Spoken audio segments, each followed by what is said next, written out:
Edhe frizerkat janë të bëhen ndërhyrje estetike. Nashta ajo sa ajo ka rreziku juve punën, s'është që ju rrezikojnë punë diçka se tek e fundit nuk është e njëjta kur nalesh edhe e këshyr, po sa nashta ajo ka vështirësu juve punën. Na ka vështirësu për shkak që pasojave. Nëse një profesionist, ti nuk e din sakt që e ki profesionist, e ki një pasojë.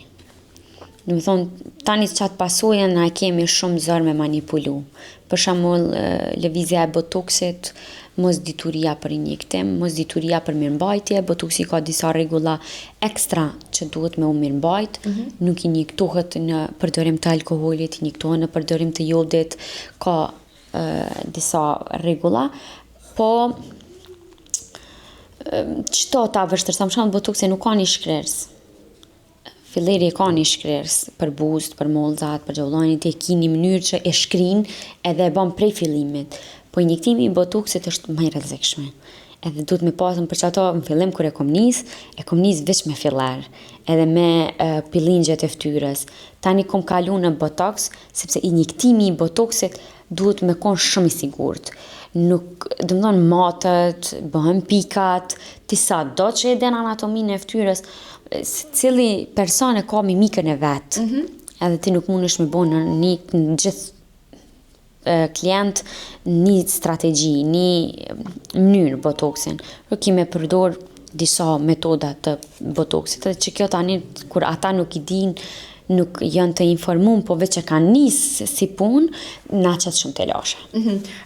Masi që veç kalëm të kjo pjesë, po du tash me të pyet njerë ku injektohet botoksi që lejohet, edhe ku është një vend që kur qysh nuk lejohet, nashta me u përdor. To e pas parasysh që po shohim edhe në vend pjesë ndryshme në sqetulla, pjesë ndryshme të trupit që mundet me u përdor. Injektimi i botoksit në sqetulla është për antidjerës, në funksionon shumë në antidjerës. Në fytyrë injektohet pothuajse në të gjithë fytyrën. Injektohet për rrudhat e mimikës, për rrudhat e duhanit që ju thojmë të në pjesën nazolabiale, tek hunda, pjesa e ballit të syve është standard, është mas e tërë botoksi që e thekson më shumë pjesën e gjallënit, e mprej fytyrën. Për shembull, botoksi i qafës në qëtë pjesë duhet me pas shumë kujdes kur injektohet, i heq rrudhat, po nuk është botoks i pastër, është master botoks ose mesobotoks. Varet tash qysh injektohet, po unë përdori veç mesobotoks. Është injektime të vogla shumë të rralla që ta lehtëson dhe të bën liftingun e qafës. Kurse ka botoks që përdoret në pjesën e sqetullave, në pjesën e shpatullave, në pjesën e vitheve. Ekzistojnë disa lloje që injektohet botoksi.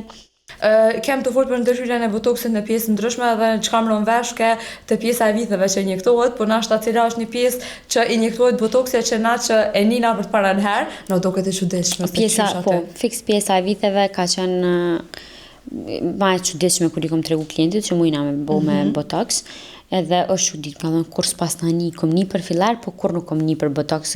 Domethënë kam pas informacion për mbushje me silikon ose për mbushje me filar, po jo për ngritjen me botoks, liftingun e botoksit. Domethënë bëhet lifting. Po, bëhet lifting. Okej.